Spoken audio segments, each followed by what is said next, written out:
Last week, I got an email from Maria, and she was actually responding to one of my welcome emails. Thanks for the email, Maria. And inside the response, she asked me, any tips for a good profile picture? And I thought, wow, that is a really good question that I haven't addressed at all. So, Maria, I know I emailed you back, but here is a much longer, more in-depth explanation of tips for a good profile picture. Hey, I'm online teacher Allison, and I teach stay-at-home parents how to teach online so they can earn an income from home. If you would like me to address one of your questions in a video or personally through an email, then go ahead and grab my free download, onlineteacherallison.com/platform. It will match you to the best platform to get started, and from there, you can hit the reply button and it'll come directly to me. All right, so let's get into it. So what's really interesting about this is Maria isn't a stay-at-home parent. She is actually retired or semi-retired, she says, and she's looking for a position where she can teach online, and that's why she's here. And so if you're not a stay-at-home parent, that's fine. You are still welcome here if online teaching is something you're looking for.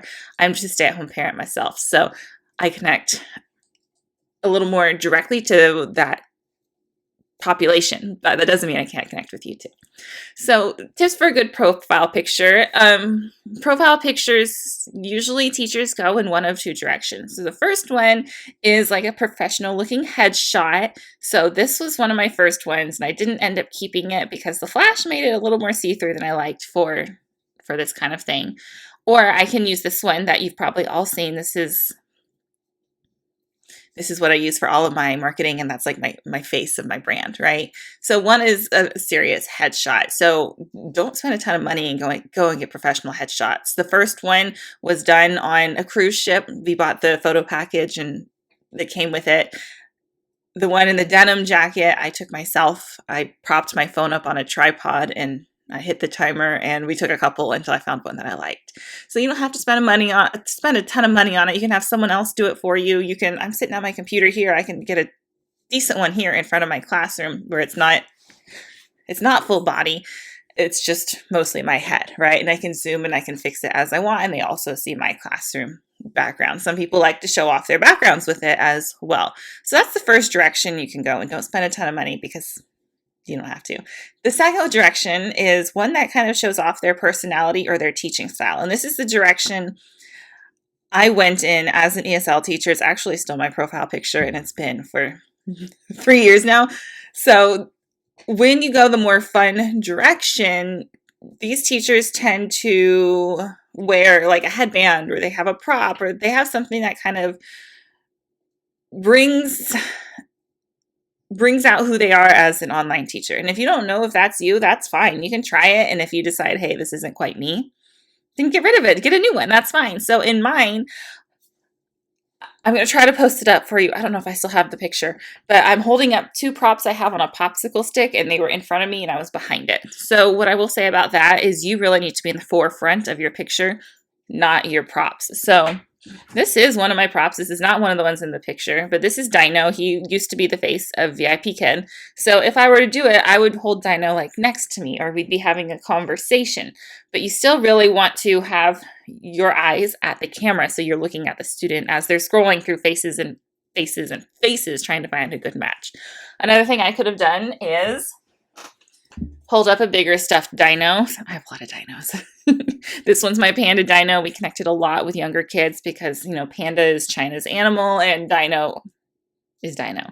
Another thing I could have done was I keep this wig here that I got at my bachelorette party down in Austin at Coco Coquette. If you've never been, it was a lot of fun. It's seen better days. She needs a good combing, but a lot of times when I teach, so that's why it's here, I just throw it on my head, and I do it as an icebreaker, or I'll do it working on the IG ending for the ig sound. We talk about how this is a wig.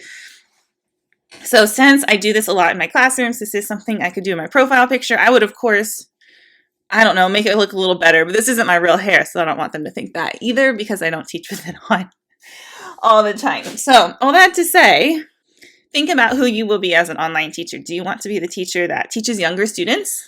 Then bring in a ton of props. Go rate your kids' toys. That's what I did. If you're going to be the more serious teacher that wants to teach older kids, then you might want to go for the headshot. There's no right or wrong answer here. It's just what you find works for your bookings and for you and the families that you teach. So for me, I went the more fun route. The orange shirt was because VIP Kids color at the time was orange, hence my orange dino here, right?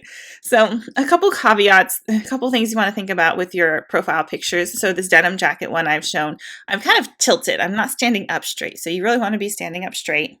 You want to be looking at the camera. You want a warm, welcoming smile because you want your students to feel welcome. One thing I've seen online teachers do in their profile picture is they've taken their picture and they put it into something like Canva, which is free.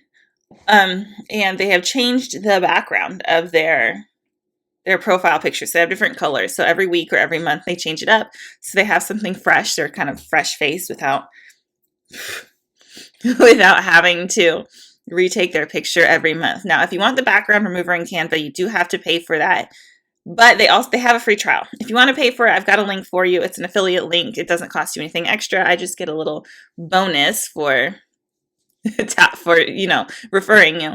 I do use it. I do pay for Canva myself. I use it all the time. I use it in all of my thumbnails and all of my documents for all of you because it's actually really very friendly. I'm not very graphic design oriented and it really does make it easy. So if you feel like paying for Canva, maybe you're creating your own lessons, then I've got a link for you. So whatever you choose, there is no right or wrong answer. You just want to be yourself.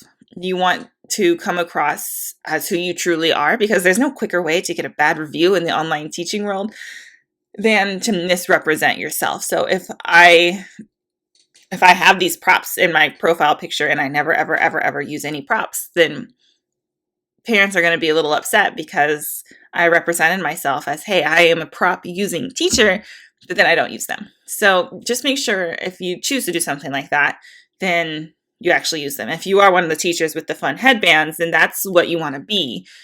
You don't want to be that serious one because students have teachers they click better with. So for me, I always liked the more serious side with fun sprinkled in. I didn't like fun all the time because that just overwhelmed me. And if I was learning a new language, I would not want all that.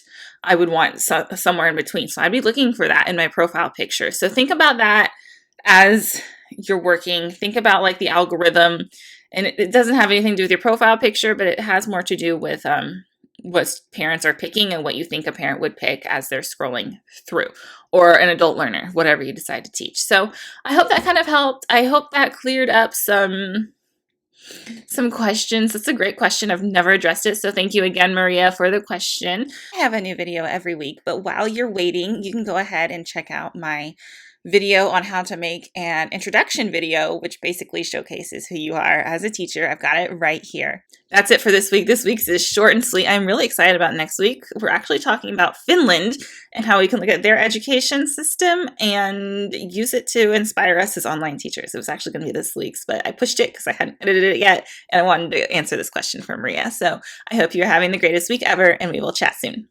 Bye.